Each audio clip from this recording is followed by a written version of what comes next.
Ampuran iki ampunan terlalu serius,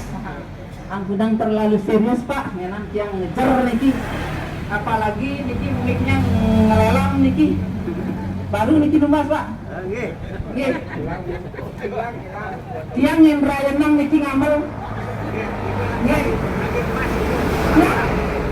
Nggih, mas niki dulu. Baru niki tiang yang rayenang niki nggih. Nah. Mudah-mudahan Senin Bapak Ibu sekalian mengawali bangkitnya Koperasi Konsumen Nasional yang membuka kantor pelayanan, apa istilahnya kantor pelayanan ring Kabupaten Karangasem. Nah, kami dari dinas tidak banyak berpanjang lebar menyampaikan sesuatu, mungkin nanti lebih banyak kita diskusi di lapangan, dan makin pun mari kita diskusi sama-sama. Yang bersibu untuk Titiang berusaha. Yang penting nilai sama-sama nanti atas fasilitasi kabin kami, kepala dinas nilai kita diskusi untuk ketika ada permasalahan-permasalahan kita di lapangan. Pertama, harapan kami, karena koperasi ini adalah koperasi nasional, yang jelas tentu anggotanya adalah di seluruh wilayah Indonesia.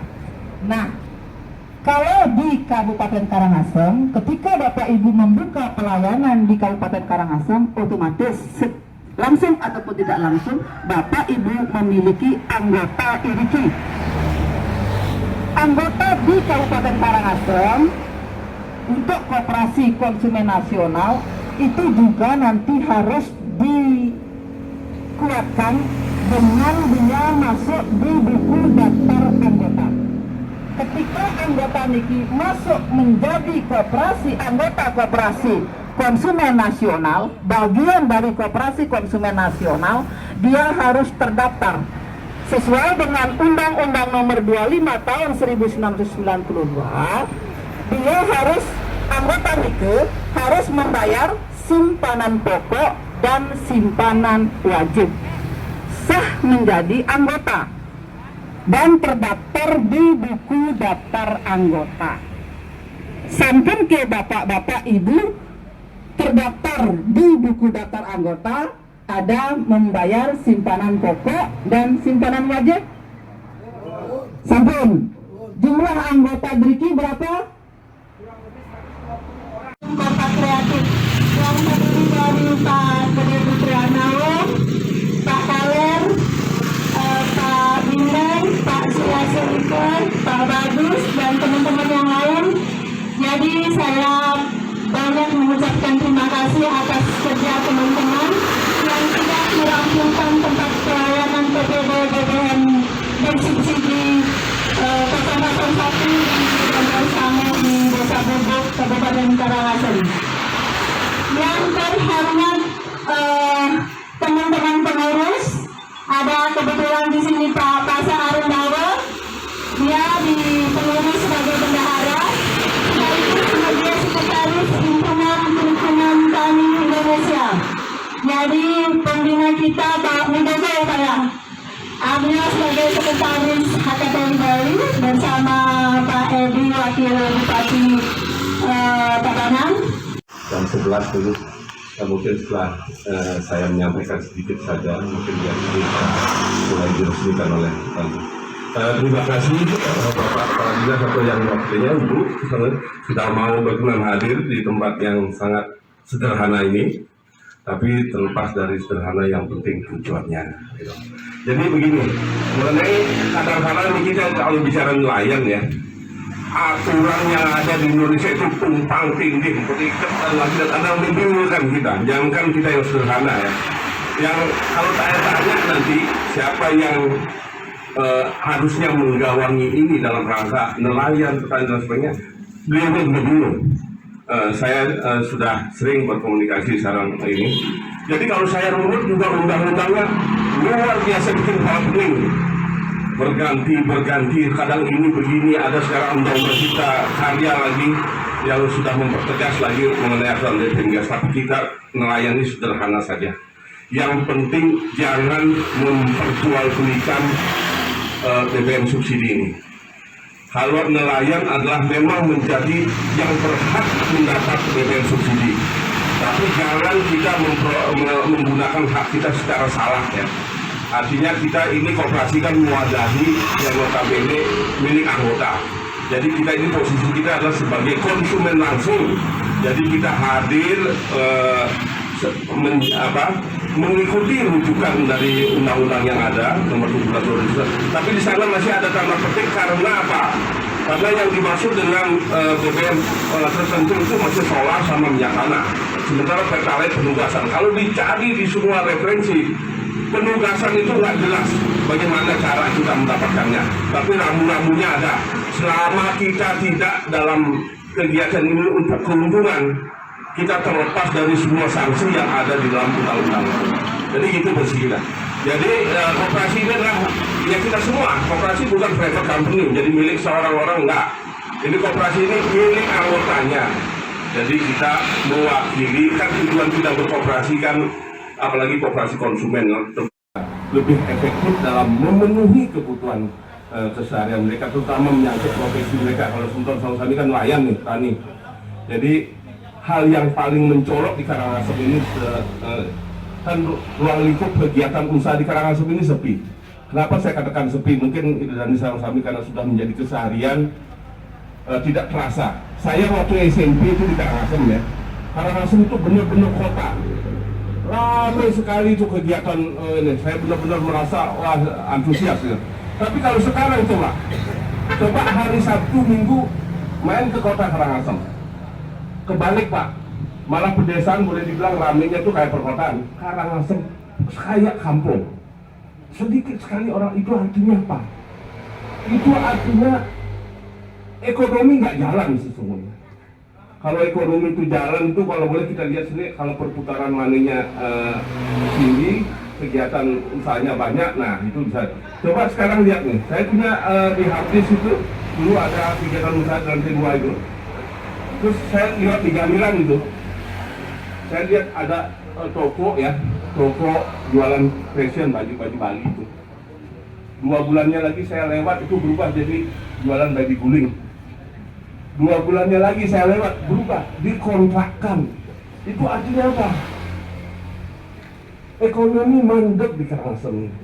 Orang boleh berbicara apa saja, tapi faktanya kita lihat ekonomi mandek. Karena apa?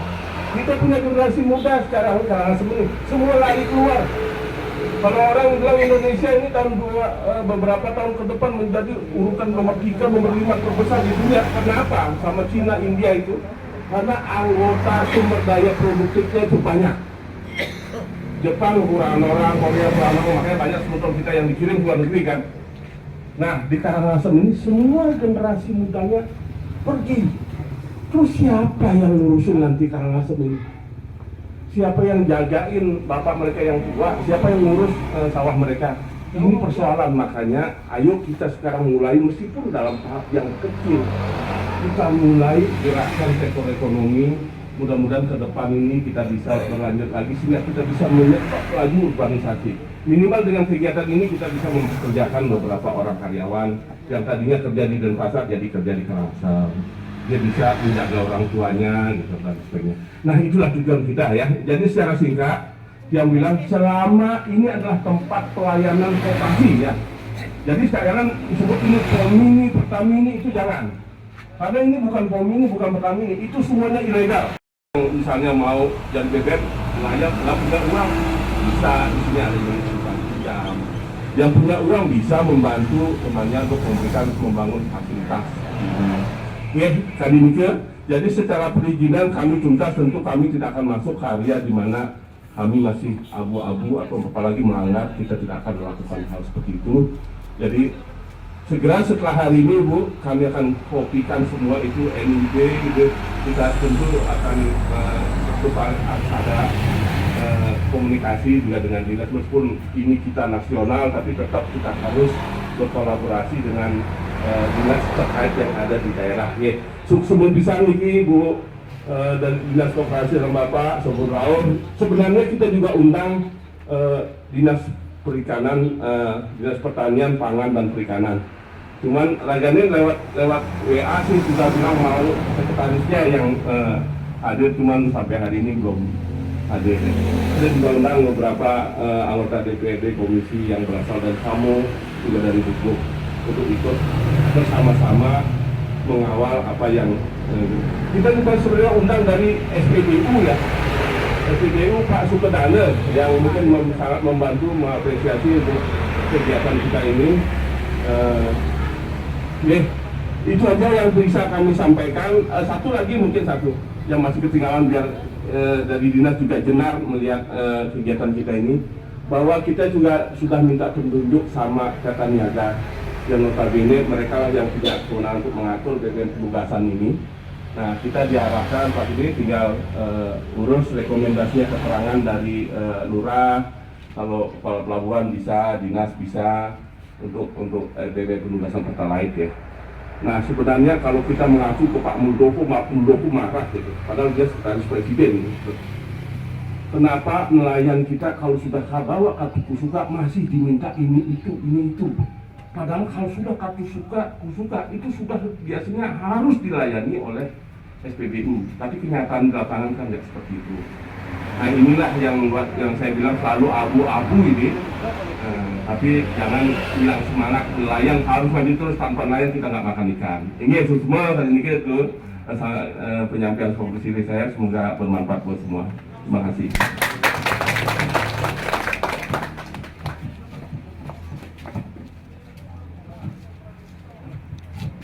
Dua, tiga. Oke, tempat pelayanan penyaluran BBM dari koperasi kita sudah resmi dibuka. Nahan untuk kembali ke tempat Pak. Terima kasih atas semuanya. Dilanjutkan dulu resmi bahwa anggota sudah menjadi yang anggota koperasi sudah terdaftar di koperasi kami. Bayangkan. Oke, ya. Nanti amplopnya menyusul oleh masih banyak lagi melaut, daging mereka ikan. Dan itu pulang kali mengenai jadi jawab kalau BBM makin dapat menyampaikan. Nanti BBM katakan dari siapa kita memiliki dan yang berterima kasih. Tapi saya tahu tentang siapa memiliki dan yang saya berlayar memiliki dan apa saya memiliki mari sampai memanggil sekali nanti seperti ini. Itu saya bilang itu nanti sedikit gini. Yang penting selalu saya nanti waktunya berlancar. Kemudian hendak mendadak dengan nama jalan awet ini ke abang tiga begitu. Biasa ini di BBM di video mayoritas apa salah kita sebagai kemasin nelayan yang kita memiliki di bidang mampu memiliki secara rangkum dan memiliki masa perbuatan Om Santi.